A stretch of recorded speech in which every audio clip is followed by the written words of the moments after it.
तो welcome to lecture number 10 of capacitance series.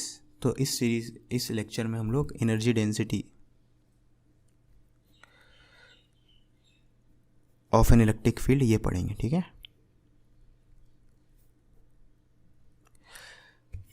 तो ये सुनने में तो हार्ड लगता है बहुत आसान। तो एनर्जी डेंसिटी का मतलब क्या होता है? डेंसिटी का मतलब क्या होता है? Something divided by volume. तो एनर्जी डेंसिटी का मतलब एनर्जी डिवाइडेड बाय वॉल्यूम, ठीक है। तो मान लो ये कोई स्मॉल वॉल्यूम है, वॉल्यूम कितना है इसका dv, और इसमें जो एनर्जी स्टोर्ड है इलेक्ट्रोस्टैटिक एनर्जी है ना, du है। तो एनर्जी डेंसिटी को हम लोग स्मॉल u से डिनोट करते हैं। तो potential energy, electrostatic potential energy per unit volume को हम लोग एनर्जी डेंसिटी बोलते हैं ना। तो electrostatic potential energy divided by volume, इसको क्या बोलते हैं हम लोग? Energy density of an electric field, ठीक है। तो इलेक्ट्रोस्टैटिक पोटेंशियल एनर्जी, क्योंकि स्मॉल वॉल्यूम की बात कर रहे हैं हम लोग, ठीक है। तो स्मॉल वॉल्यूम में कितना भी स्टोर होगा वो हो जाएगा उस पॉइंट पे, है ना। स्मॉल वॉल्यूम इसलिए बोल रहे हैं क्योंकि एवरेज और इंस्टेंटेनियस का कॉन्सेप्ट है ना। Just like small time interval पे आप डिस्टेंस बाय टाइम का रेशियो लेते हो तो उसको उस मोमेंट का स्पीड बोलते हैं ना। तो वैसे ही स्मॉल बोल रहे हैं, लार्ज करेंगे तो एवरेज वैल्यू हो जाएगी, ठीक है ना। तो यू एवरेज, यू इंस्टेंटेनियस तो इतना है, मतलब किसी पॉइंट पे आपको निकालना है या बहुत ही छोटे वॉल्यूम पे निकालना है तो इसको यूज़ करो, बड़े वॉल्यूम पे निकालोगे तो उसको एवरेज बोलोगे, ठीक है ना। तो यू एवरेज अगर आपको निकालना है तो यहाँ पे लिख देता हूँ मैं, स्मॉल यू है, स्मॉल यू का एवरेज बोलना है तो delta U by delta we, ठीक है। और किसी छोटे वॉल्यूम पे निकालना है तो D U by D V, है ना। मतलब बेसिकली यही ट्रू फॉर्मूला है ये तो एवरेज निकालने के लिए, ठीक है। ओके, तो यू की value D U by D V, ठीक है ना। अब हम लोग क्या करेंगे, यू की वैल्यू निकालेंगे for a parallel plate capacitor, ठीक है। तो पैरेलल प्लेट कैपेसिटर के लिए, ये पैरेलल प्लेट कैपेसिटर है ना। ओके, तो इसका आपको पता है इलेक्ट्रिक फील्ड अगर ये पॉजिटिव नेगेटिव है तो इलेक्ट्रिक फील्ड लाइंस तो ऐसा होता है और यूनिफॉर्म होता है ना। पैरेलल प्लेट कैपेसिटर के लिए इलेक्ट्रिक फील्ड लाइंस क्या होता है? यूनिफॉर्म होता है, ठीक है। तो इसका अगर मैं u बाय वी की वैल्यू निकालूँ, ठीक है, तो ये जो एनर्जी है इसका टोटल है ना, क्योंकि हर जगह सेम इलेक्ट्रिक फील्ड है तो हर जगह सेम ही, मतलब कोई इस पॉइंट और इस पॉइंट का प्रॉपर्टी में कोई फ़र्क नहीं, सब जगह सेम ही है। तो यूनिफॉर्म इलेक्ट्रिक फील्ड है ना। तो मैं क्या कर रहा हूँ, टोटल एनर्जी निकाल रहा हूँ। तो टोटल पोटेंशियल एनर्जी कितना स्टोर होता है पैरेलल प्लेट कैपेसिटर में? हाफ सी वी स्क्वायर, ठीक है। तो टोटल एनर्जी पोटेंशियल एनर्जी कितना होता है पैरेलल प्लेट कैपेसिटर में? Half C V square divide by V, तो हो जाएगा हाफ सी वी, ठीक है। ओके, अब इस चीज़ को हम लोग, जो कैपेसिटेंस है और जो वी है, इसको हम लोग अलग अलग टर्म्स में लिखते हैं। कैपेसिटेंस की वैल्यू क्या होती है? Epsilon naught A by D, है ना। और पोटेंशियल डिफरेंस क्या होता है? पोटेंशियल डिफरेंस होता है electric field divided by, sorry, electric field into distance को हम लोग क्या बोलते हैं? पोटेंशियल डिफरेंस, है ना। ओके, तो यहाँ से डी डी कैंसिल हो जाएगा, डी डी कैंसिल हो गया, है ना। तो आपके पास आया, मैंने सही लिखा है ना, यू की value half C V square, अरे ये वी तो वॉल्यूम है ना सॉरी, वही सोचा अलग एक्सप्रेशन क्यों आ रहा है। ये वी इज़ वॉल्यूम है ना, मैं वी को पोटेंशियल डिफरेंस ले लिया, यू बाय वी, तो potential energy divided by volume, ठीक है। ये वॉल्यूम है ना, potential energy divided by volume है ना, potential energy divided by volume, ठीक है। तो वॉल्यूम क्या हो जाएगा? ए इंटू डी, ठीक है। अब वॉल्यूम में ए इंटू डी क्यों बोल रहा हूँ, उसके लिए अब देखो यहाँ पे ये जो प्लेट है, मैं इसको अच्छे से नहीं ड्रॉ किया हूँ, अच्छे से ड्रॉ करूँगा तो ऐसा कुछ होता है, ठीक है, समझ रहे हो ना। तो 3 डायमेंशन में अगर सोचो आप, तो प्लेट्स के बीच में जो वॉल्यूम ऑक्युपाइड है, क्योंकि इलेक्ट्रिक फील्ड तो खाली प्लेट्स के बीच में ही रहेगा ना, यहाँ पे कहीं इलेक्ट्रिक फील्ड नहीं है बाहर में, ठीक है। तो प्लेट का एरिया कितना है? प्लेट का एरिया ए है और प्लेट के बीच का सेपरेशन कितना है? डी। तो जितने रीजन में इलेक्ट्रिक फील्ड है वो रीजन का वॉल्यूम कितना हो जाएगा? ए इंटू डी, ठीक है। तो ये हो जाएगा ए इंटू डी, है ना। मैं पहले वी को वो वोल्टेज मान रहा था, ठीक है, ऑफकोर्स वो गलत था, वी फॉर वॉल्यूम होता है ना, मैं भूल गया, मैं वी वॉल्यूम है यहाँ पे ना, वी को तो वोल्टेज मैं मान के कर रहा था, ठीक है। तो सी की value epsilon naught A by D put करो, वी वोल्टेज है ना।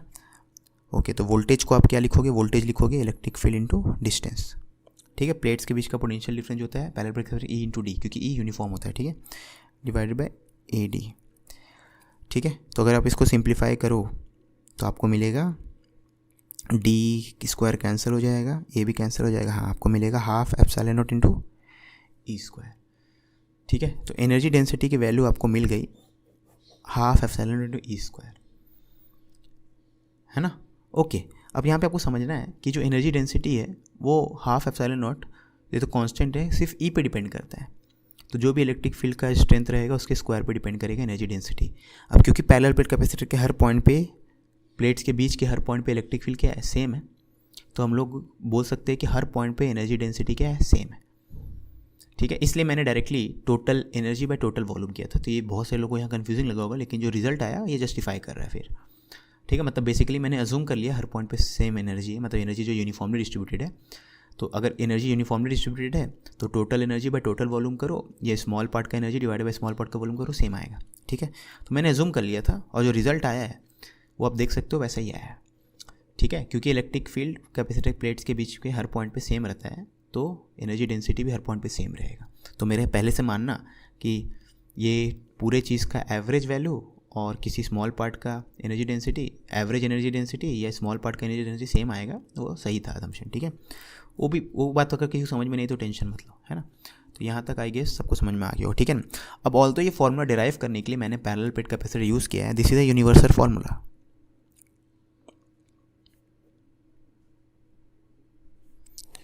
तो यूनिवर्सल फार्मूला मतलब this is true for everything मतलब कैपेसिटर से भी आगे की बात है ये हर जगह वैलिड है। ये नहीं सोचना कि एनर्जी डेंसिटी वाला काम सिर्फ कैपेसिटर में आना, नहीं। ठीक है, तो अब एवरीथिंग मतलब क्या, जैसे पॉइंट चार्ज क्यू है तो पॉइंट चार्ज क्यू के कारण यहाँ पे कुछ इलेक्ट्रिक फील्ड होगा ना। ठीक है, तो मान लो ये डिस्टेंस कितना है, एक्स है, तो यहाँ पे इलेक्ट्रिक फील्ड कितना होता है, के क्यूब है एक्स स्क्वायर होता है ना। तो अब यहीं पे ये जो पॉइंट है जहाँ पे इलेक्ट्रिक फील्ड की वैल्यू को पता है, वहाँ पे कोई छोटा वॉल्यूम आप ले लो, तो उस छोटे वॉल्यूम में जो एनर्जी स्टोर्ड होगा वो आप निकाल सकते हो। इस छोटे वॉल्यूम में जो small amount of energy D U stored होगा, ये U into energy density into D V कर दो। ठीक है, क्योंकि स्मॉल यू क्या होता है, D U by D V, तो डी यू हो जाएगा small U into D V. ठीक है, अब स्मॉल यू की value half epsilon naught into E square और इसका छोटा वॉल्यूम है डी वी। इलेक्ट्रिक फील्ड का यहाँ पे स्ट्रेंथ कितना है, के क्यूब है एक्स स्क्वायर। तो कोई भी स्मॉल वॉल्यूम में आप एनर्जी निकाल सकते हो इस तरीके से। ठीक है, बेसिकली बोलने का मतलब क्या है कि किसी भी इलेक्ट्रिक फील्ड में जो एनर्जी होता है वो इलेक्ट्रिक फील्ड में ही स्टोर होता है। Energy is stored in the electric field only, क्योंकि एनर्जी डेंसिटी इलेक्ट्रिक फील्ड पे तो डिपेंड कर रहा है। तो जहाँ इलेक्ट्रिक फील्ड नहीं वहाँ एनर्जी नहीं है। जैसे यहाँ पे कैपेसिटर के प्लेट्स के बाहर किसी पॉइंट पे देखेंगे तो यहाँ इलेक्ट्रिक फील्ड जीरो है, तो यहाँ कोई एनर्जी नहीं है। जहाँ इलेक्ट्रिक फील्ड होगा वहाँ एनर्जी होगा। ठीक है, तो किसी पॉइंट पे अगर इलेक्ट्रिक फील्ड है तो उस पॉइंट पे इलेक्ट्रोस्टैटिक एनर्जी स्टोर्ड है। तो यूनिवर्सल फॉर्मूला है, कैपेसिटर के लिए नहीं कहीं भी यूज़ कर सकते हैं। दूसरी बात है, भले इसको प्रूफ करने, इसको डिराइव करने के लिए मैंने पैरेलल प्लेट कैपेसिटर यूज़ किया है। This is true for any case, है ना। आप एक पॉइंट चार्ज के लगाओ, 10,000 पॉइंट चार्ज कैसे लगाने लगाओ, ठीक है ना। तो दिस इज यूनिवर्सल फॉर्मूला और इससे हमको ये पता चलता है कि इलेक्ट्रोस्टैटिक पोटेंशियल एनर्जी, जो इलेक्ट्रोस्टैटिक पोटेंशियल एनर्जी होता है that is stored in electric field।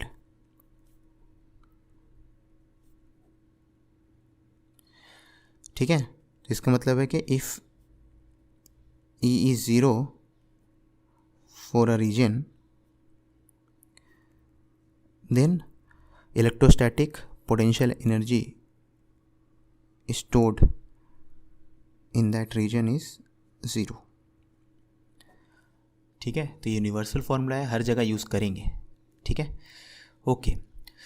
फिर से मैं बोल रहा हूँ, इसको डिराइव करने के लिए भले मैंने पैरेलल प्लेट कैपेसिटर का यूज़ किया, ये किसी भी कैपेसिटर के लिए ट्रू है और उसके अलावा कैपेसिटर के बाहर भी ट्रू है।